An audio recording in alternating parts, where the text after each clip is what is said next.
How's it going? I am Ryan, and I have sold over $190,000 worth of custom websites. And now I'm teaching graphic designers how to add custom websites as a service for what you're already offering if you're doing branding or packaging design or graphic design, social media marketing. Adding high ticket custom websites is very easy, and I'm going to teach you everything that you need to know on this YouTube channel without needing to know coding, development, or really anything. It's not that hard. The few things you do need to know, I'm going to just teach you everything. Why do I do this? Well, I like teaching. I'm confident that I can add 5 to 10K a month to your current business. One day I hope to make money doing this, and I also hope to meet some cool people doing this. All right, so this video series, this is day 3. The first video is the overview of what I'm doing, what I'm teaching, everything you need to know basically as a high level. The second video is how to actually offer and sell high ticket custom websites. This video, I'm going to go over the pricing models, and we'll get pretty in depth on different pricing for website design. Video 4, which is tomorrow, we're going to go over the tech stack, all of the technology I use to be able to deliver really expensive websites. Video 5, I'm going to go more in depth on selling. 6, how to hire out. So in video 1, I talk about not doing the work yourself. It's much better to hire a professional to do the either design. Well, you need to hire somebody for the development, but you can do the design yourself if you're capable, or you can hire that out too.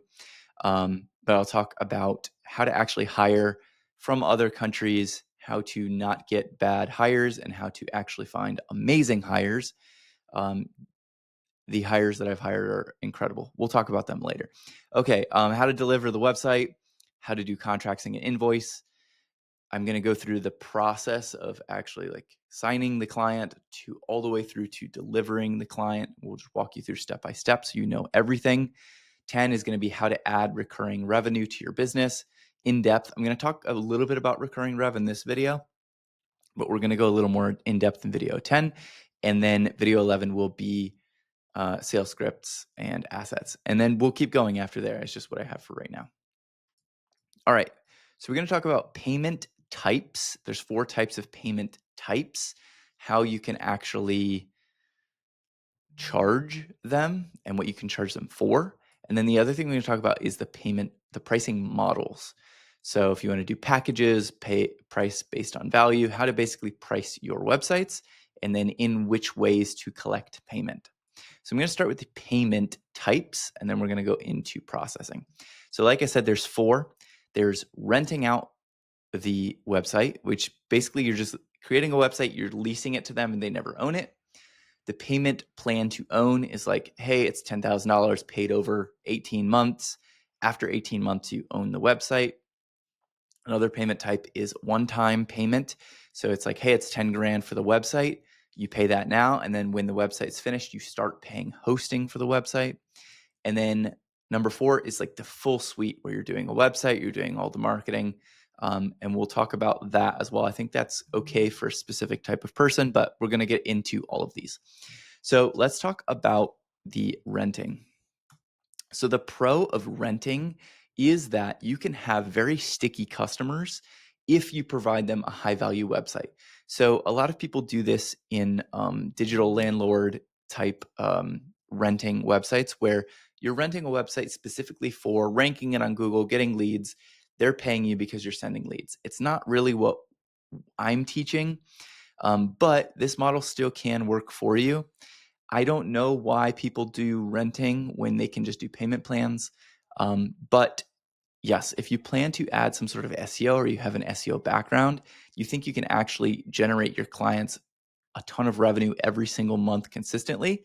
Renting is amazing. You can rent for a lot of money if you are skilled in that area. When they don't own the website, it's like this leverage where if you build them a really nice website, you have this leverage that they don't own it. If they cancel paying you, the website comes down. I don't really like it. It doesn't seem good. But maybe for a lower price, it's okay. Up to you. And then a lot of people build in SEO and sell for a higher MMR, which can really build your MMR. So, you're selling basically a $10,000 website, but maybe you sell that for $300 a month, plus you add on SEO to the website. Now you maybe can charge $600-700 a month, maybe way more. But that's just the website plus SEO. And then if they stop paying, the website comes down. So it's just renting. They never own it. We'll talk about the cons in a second. So this is very hard to sell. You are just leasing something to somebody. And unless you're leasing it to them for $50 a month or $100 a month, which people do, they do really low quality websites that don't really do much. It's just a landing page with a form. Not really designed, not what I do. Some people do this. You can do kind of a lot of these if you want to. If you want to just go $100 route, you can go get those out. But again, it's not really what we're doing. I think you'll probably have a low LTV. People will just cancel the website and they'll just get a new website if they don't like it, if it's not driving them value immediately. Because you're leasing and you're paying monthly, it's kind of hard to get high ticket prices, and high ticket means high margin.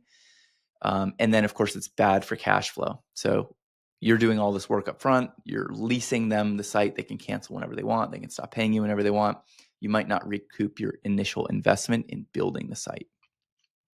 Okay, next is payment plan to own.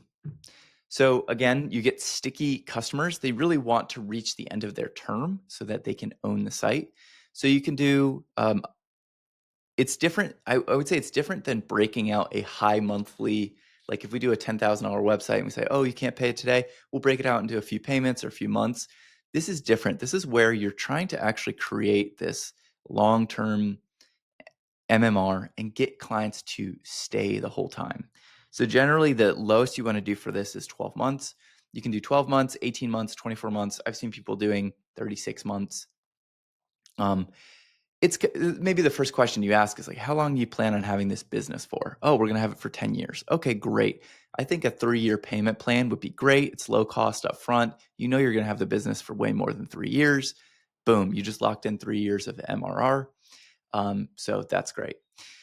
So again, as long as cash flow is not important to you, which my opinion is cash flow is kind of everything. But if for some reason cash flow is not an issue to you, then this is great for building MRR. It's easier to sell payment plans when they only have to put down $200 or $500 today. So you're not saying, hey, it's a $10,000 site, give me $5,000 today. The sell is easier. It's just saying, hey, it's $200 today or $500 today for X amount of months. Obviously, they'll do the math. If it's 10 months and $500, they know they're paying you $5,000. So think about that. They might do the math and be like, wait, this is a $20,000 website. So you just have to figure out how to pitch that to them and then figure out what happens when the contract ends. Do you just part ways? Do you have some sort of hosting and maintenance plan? We're going to talk about hosting in the next one, but ideally this is great for MRR. Maybe you can have this as like a downsell or a cross sell. If somebody can't afford the $10,000 today, you can say, look, I can break it out over 12 months, something like that. But again, cash flow is the issue. So bad for cash flow. I think I mentioned that. It kind of feels like they're signing up for another subscription, and we all kind of have that subscription creep in our lives where we just got, Netflix, and then there's whatever, all the subscriptions that we go through, and people are kind of getting hesitant towards signing up for subscriptions. So that might be an issue. And then again, they might just not pay you. You forget that people just don't pay you sometimes. So think about that. If it costs you $2,000 to get the site up for them, and you're not going to collect that for 8 months or something, they might cancel before they repay you, and then you lose money. And losing money is bad for business. All right, next one, I'm going to talk about one-time payment plus hosting. And this is what I do in my business. And I think I've thought very long and hard about the payment types and the pricing, different pricing options as well. And I think that this one is the best one. So it's actually, it's at least the best one to start with. You can downsell if somebody can't afford to put down, a bunch of money, then you can do a payment plan for them. But this is amazing for cash flow. You can collect 30% today, 50% today. You can collect 100% today, and boom, cash flow is there. So if you're acquiring clients, you're spending money on anything, you get to recoup that money immediately, which is great because then you can use that money for other things. It's great for paying your team. You can't lose money. I talked about in the last video, like money back guarantees and things like that. You should have a strong guarantee, but if you do good work, you won't have anybody ask for that guarantee. Your contract should say something like, if you're unsatisfied with the design, then you can have your money back, not, hey, I'm having a hardship or something like that. But you can choose how lenient you want to be on that. But it is great for cash flow. I don't have any refunds on the websites. With the hosting, you get small MRR. So this is good for building for cash flow, and you're adding MRR, which stacks up slowly but surely. We'll talk about hosting in a little bit more. I said, did I mention amazing cash flow? And it's fairly easy to sell.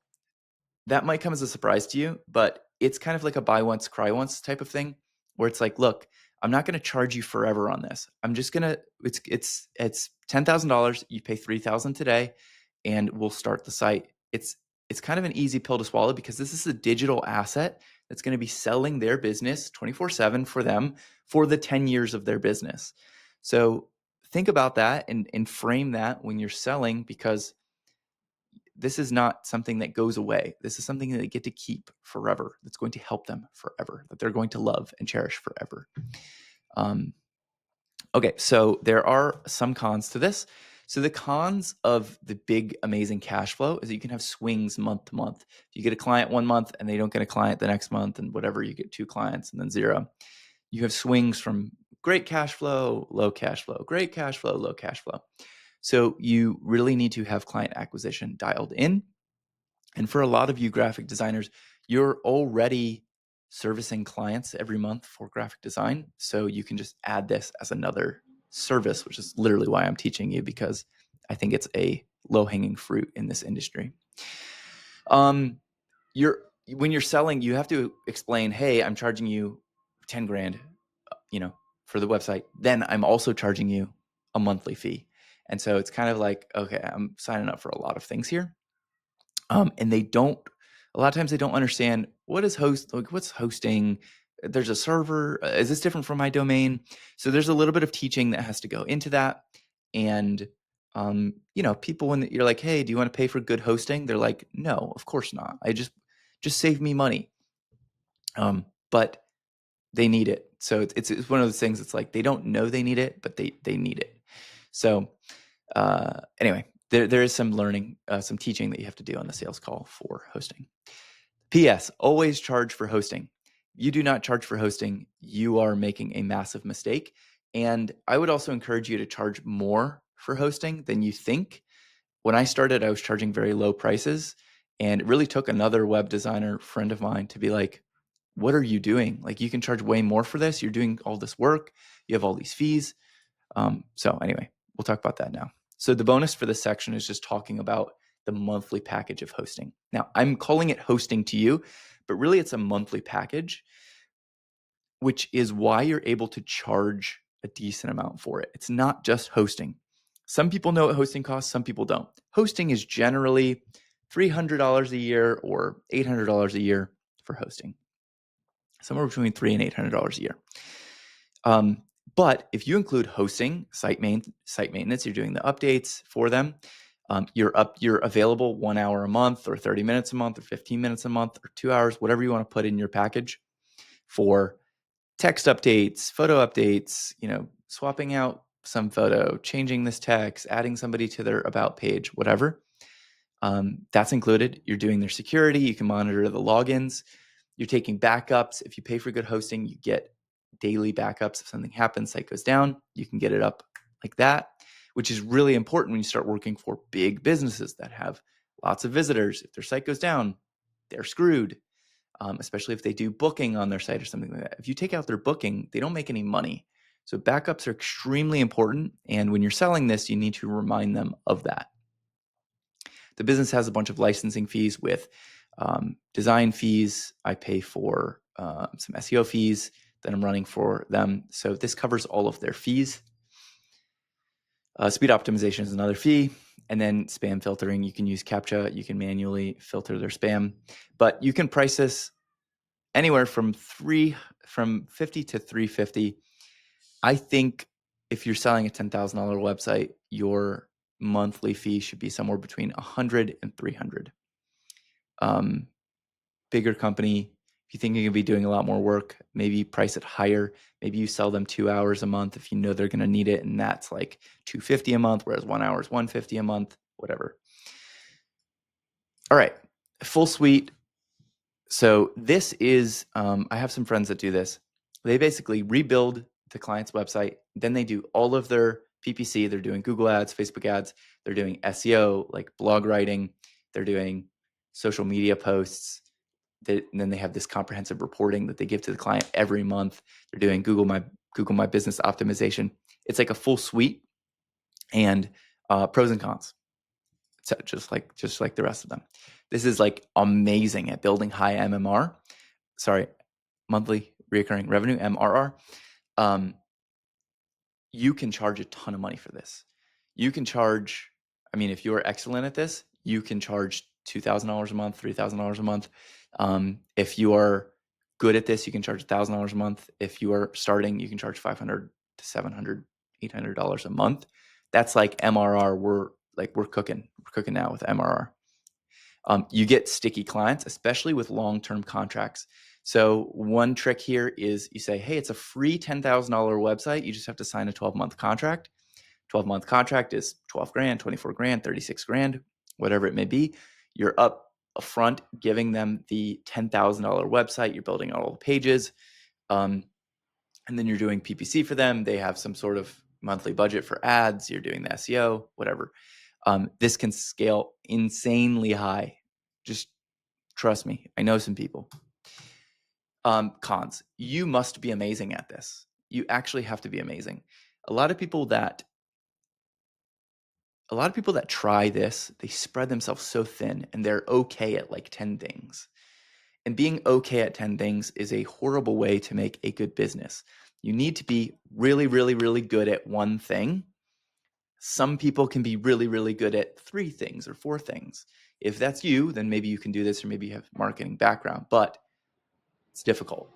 So you're charging clients a lot of money. They're depending on the ads. So I ran an advertising agency for over 9 years. And when the clients depend on the ads to make a living, you get some serious client headaches. You are their life support. They will break down your door. They will find you if you are not sending them business. You have to be very organized. You need perfect systems for this. You need perfect reporting for this. You need to basically plug in all of your reporting from Google My Business, from PPC, from SEO, from Google Search Console, all into one place to give them the right analytics reporting every month. And you will face probably high churn if people don't back out of your contracts early. If you're not providing them the value, you will get high churn. So only do this if you are amazing, basically. Okay, believe it or not, we have a whole nother section. So we're going to talk about pricing models. Let's just get right into packages. So a lot of people do this. They go, oh, my 1-page website is $500 and my 5-page website is $3,000 and my 10-page website and my 50-page website.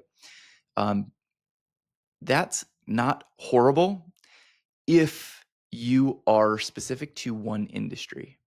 So, there's YouTube channels about niche web design. I've niched down and done niche web design, which is a very profitable business as well. So if you go niche, you can do this. I suggest if you niche, you sell the highest package website and not do 1-pagers and 5-pagers.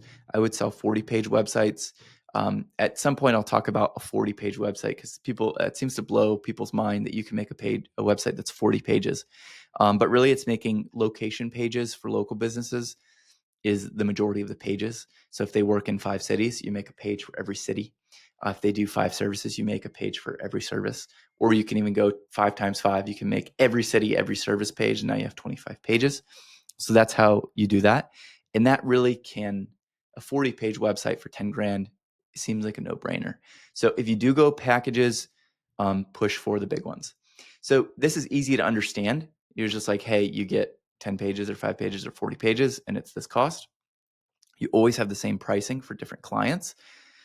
So you don't have to worry about, oh, this client talked to another client and they said they got the same website as me for $5,000. Why did I pay $7,000? And then you have to explain to them, well, they got this or they did this. You always have the same pricing. And you can put your pricing somewhere, or you can tell people your pricing. Now, I think that's kind of a con, to be honest, because you don't really want people to know your pricing. You want to tell them, you want them to know what they're getting before they know the pricing. It's just part of sales. Because if I say, hey, I have something to sell you, it's $500, and you go, okay, well, what do I get? It's like, well, you could get, a pencil for $500, or you can get a supercar for $500. They should really know everything about what they're buying before they get the price, is my opinion. So yeah, it could be a con. All right, there's a lot of cons with this. I don't like it. It's not flexible. One I didn't include here is, so it's not flexible in that if you say a 5-page website, that could mean a lot of different things. You could have a 5 really, really detailed page website with a lot of features and functionalities. They have, custom booking widget. They need this automation set up, whatever. Whereas you could have a 5-page website that's like, 3 sections on each page, and it's super simple, and you're charging the same price for 2 different things. So it doesn't really match up. The other thing about this I didn't include, but it's just very difficult to raise your prices when you have this. It's like, okay, why are you raising your prices? It's 5 pages. They should cost this. And now you're charging a different price at a different time. You can't calculate your margins well because your team, your designers and developers are going to charge you a different amount based on the scope of the work. If the page is very difficult, they charge you more. So you get these swings in margin. You can end up like breaking even on projects and stuff like that if you don't price well. When you tell a client it's 5 pages and it's $5,000, the first thing their brain does is goes, wow, that's $1,000 a web page.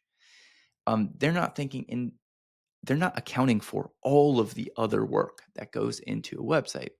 And so that's why I don't think it's a great way to price them that way. And then last, it's just prone to scope creep. They think because your price is fixed, it's like, well, I paid $1,000 for this about page and there's not that much stuff on the about page. Therefore, you owe me more things, do more things. So it can be different. It can be difficult. All right, value only. When I say value only, I mean, if this website is going to make the client $10,000 or $20,000 or $100,000 a year, then you price the website accordingly. It's like selling an asset. If you sell a house that generates $3,000 a month in revenue, the price of the house is actually now according to the amount of revenue it generates. It generates $36K a year. Okay, we know, cap rate 7% average, so you can do the math and figure out what the house is worth as an asset. So if you're selling a website as an asset, let's say you're selling to a high ticket type of business, like you sell to construction, you sell to high-end luxury, anything, you can say, hey, your construction projects are $100,000. This website's going to get you at least 5 more a year or 3 more a year, or God forbid, just 1 more a year. You make an extra 100K. What's your profit on that? Oh, 50K. Okay. So I know this website's going to make you $50,000 in year 1. So the price for this website is $10,000, $20,000. This is this, if you're good at selling, this is potentially an exceptionally good way to price your websites.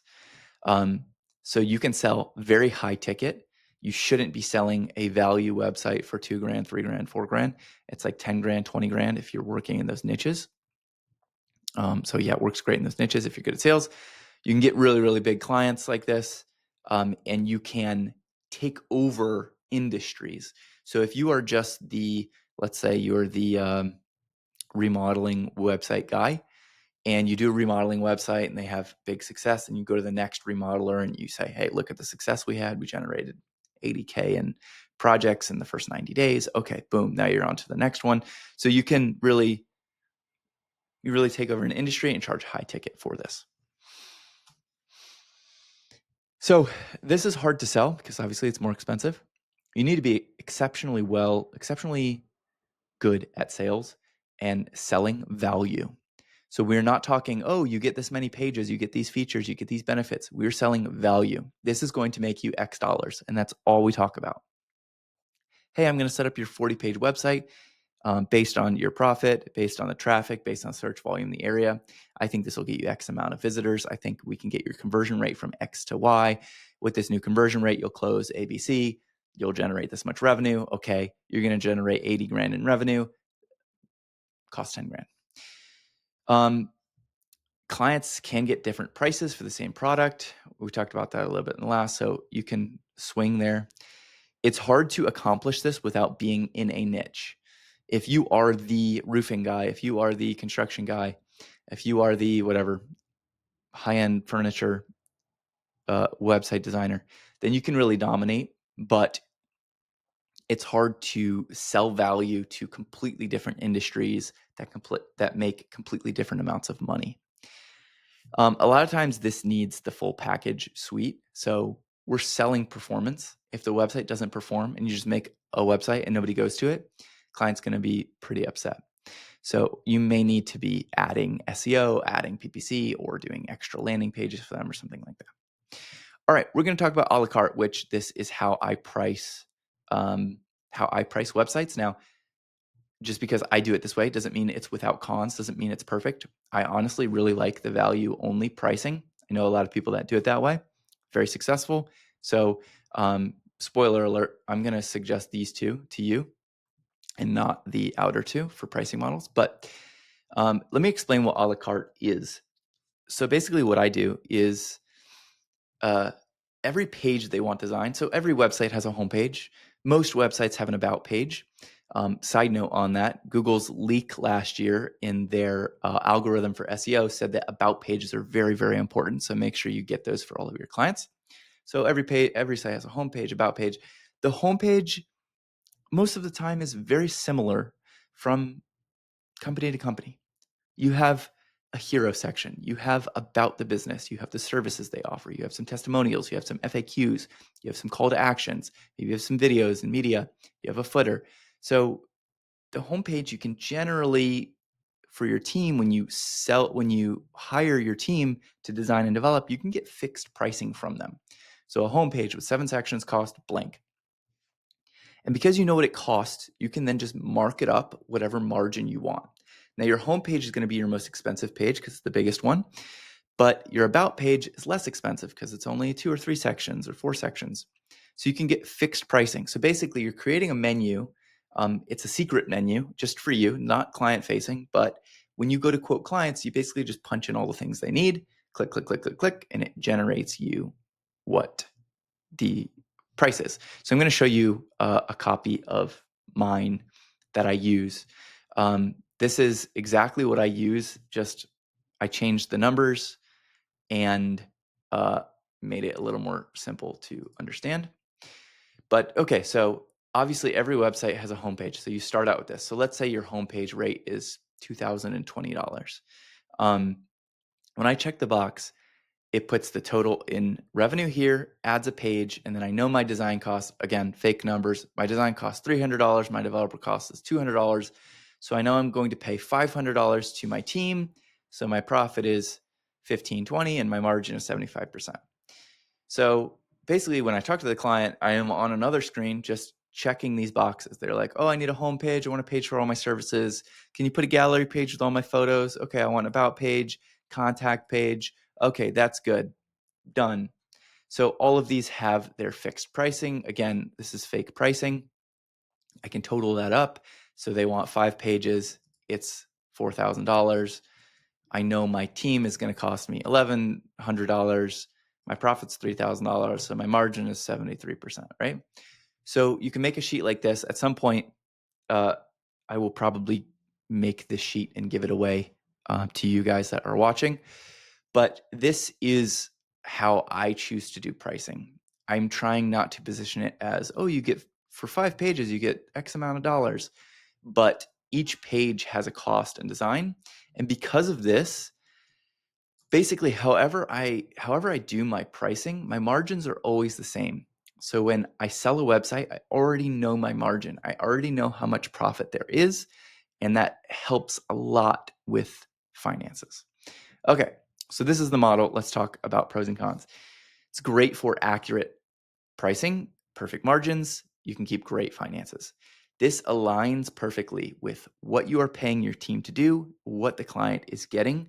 So it's the best, most accurate pricing. Doesn't mean it's the best way to do pricing, but it is the most accurate pricing. You can charge very high ticket, like I charge higher ticket. And yeah, it works really well for me. This sheet is not hard to make. Oh, and I didn't mention, but I'm like hiding a ton of rows here because their clients ask for a ton more pages than this. I have like 54 lines of pages that people ask for, which is, I know, overkill, but it's like maybe they want a blog page and they want you to create blogs for them. I have a package for it. They can buy blogs. Maybe they have an e-commerce site and you have products now you're talking about. So it's a different thing. You need to add more pages. Different industries really care about different pages. So you got to kind of figure out what pages your industries need. Okay, cons for this. Clients may devalue the website by just comparing its number of pages. Same thing as over here. They go, oh, I'm paying, $5,000 for 5 pages. That's crazy. Pricing can be confusing for them because they don't really know where the number came from. It's just like at the end of the pitch, you're like, okay, after all of these things, estimating, okay, boom, your price is $7,120. They're like, okay, that's a strangely accurate price. And they may start negotiating with you, be like, oh, well, let's just take off the about page. Let's take off the contact page. I want to get it to whatever. And they just start negotiating with you, which this is a problem in this pricing model that I don't like. But they all have problems. So you got to kind of deal with it. One more thing on this, or your packages, however you do pricing, I would always, always, always, always not do round numbers. Round numbers is arbitrary. If you say, oh, it's it's $5,000, they're like, did you just make that up? So when you price things like this, when you say it's $4,110, they're like, huh, there must be some logic going on here for this price. There's a reason that this is priced at this. It's not arbitrary. This guy didn't just make up the price. So that's one tip that's very important. And obviously, I'm not making up the price. It's standard, but still, it helps people understand that there's standard pricing. Okay, last pricing model is the rev share plus fixed. I don't recommend this. This is more of like a fractional CMO thing, or maybe it's kind of aligned with like the full suite type of thing. But maybe you come in, you redo their website, maybe they're running ads, you create landing pages for them, you work on their conversion rates. You're basically giving them a fixed cost. Maybe the website's like $5,000 or $10,000, but then you're also doing a rev share on what that generates. You're doing the SEO or PPC or whatever. You're doing something for them, and you're just taking a percentage of the deals that are closed. I don't recommend this. And there's too many cons to count. I don't recommend this unless, again, you are awesome. If you are killer and you know, hey, if I come into this construction company and I do the website and I do whatever and I set up my processes, I know I can make them X amount of dollars. Do it. Go for it. Make sure your contract is solid. That is everything for today. And this is day 3. So tomorrow I am going to be going over, spoiler alert, my technology stack. We're just going to be talking about every piece of technology that I need to be able to make high ticket websites and sell them. So I will see you in tomorrow's video.